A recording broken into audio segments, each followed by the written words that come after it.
Bonjour à tous, nous nous retrouvons aujourd'hui pour une autre vidéo et le thème de notre étude aujourd'hui, c'est toujours la gestion de trésorerie. Donc nous allons continuer avec la gestion de trésorerie. Hier nous avons parlé de la première mission du trésorier, aujourd'hui nous parlerons de la deuxième mission du trésorier. Eh bien, la deuxième mission du trésorier, c'est d'assurer l'arbitrage financier. C'est quoi l'arbitrage financier? L'arbitrage financier consiste donc à maximiser les produits financiers et minimiser les charges financières.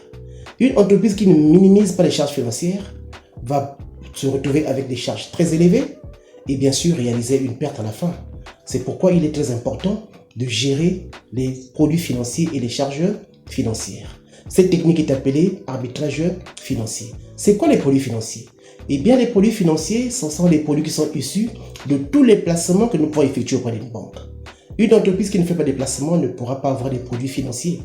Et parmi ces placements, on peut citer les DAT ou dépôts à terme. On peut citer les bons en moyen terme négociables, donc des BMTN. Il y a également des bons de trésor. Il y a des bons de caisse. Il y a des SICAV. Il y a des certificats de dépôt. Il y a des billets de trésorerie. Et je peux en citer plusieurs comme ça. Mais évidemment, si vous voulez connaître un peu plus sur les produits financiers, et nous avons tout consigné dans notre document que nous avons appelé Gestion de trésorerie, source de profit, rédigé bien sûr par M. Imeri Tairan Dibamba. En ce qui concerne les charges financières, vous avez ce qu'on appelle le ticket des agios et les chèques d'intérêt. Un trésorier doit être capable de contrôler le ticket des agios qui est issu de chèques d'intérêt. Et pour ceux qui prennent parfois leur relevé bancaire, vous allez voir qu'au bas ou derrière le relevé bancaire, il y a un gros tableau qu'on met derrière qu'on appelle échec d'intérêt. Pas de cet échec d'intérêt qu'on dresse le ticket des ajouts. Le ticket des ajouts, c'est une sorte de facturation bancaire qui nous permet de connaître le montant des ajouts à payer. Alors, toute facture doit être contrôlée. Et si vous ne savez pas comment contrôler, évidemment, le ticket des ajouts, on peut vous donner ce livre et vous aurez des cas pratiques pour que vous soyez en mesure de calculer les ajouts que vous devez payer. Vous devez savoir ce que vous devez payer. On devra vous imposer un montant. Vous devez savoir ce que le banquier a pris dans votre compte et vous devez mettre en conformité ou sinon anticiper le calcul du banquier. Alors, toujours dans cette partie qu'on appelle la deuxième mission, il y a ce qu'on appelle des erreurs à éviter. Parmi ces erreurs, il y a ce qu'on appelle l'erreur d'équilibrage, l'erreur de surmobilisation et l'erreur de sous-mobilisation. C'est quoi l'erreur d'équilibrage ou de contrephase? C'est une erreur qui est causée ou sinon suscitée par un mauvais alignement de la commission du plus fort découvert.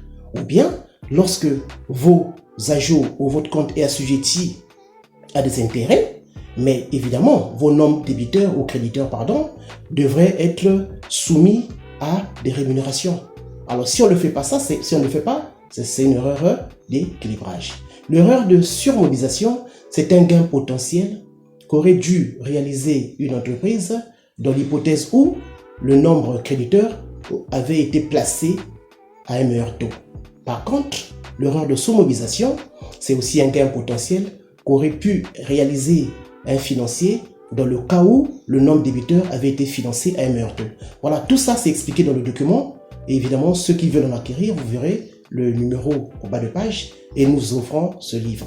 Et nous faisons également des formations en ce qui concerne l'arbitrage financier. Alors, pour ceux qui ne sont pas encore abonnés, je vous demanderai de le faire.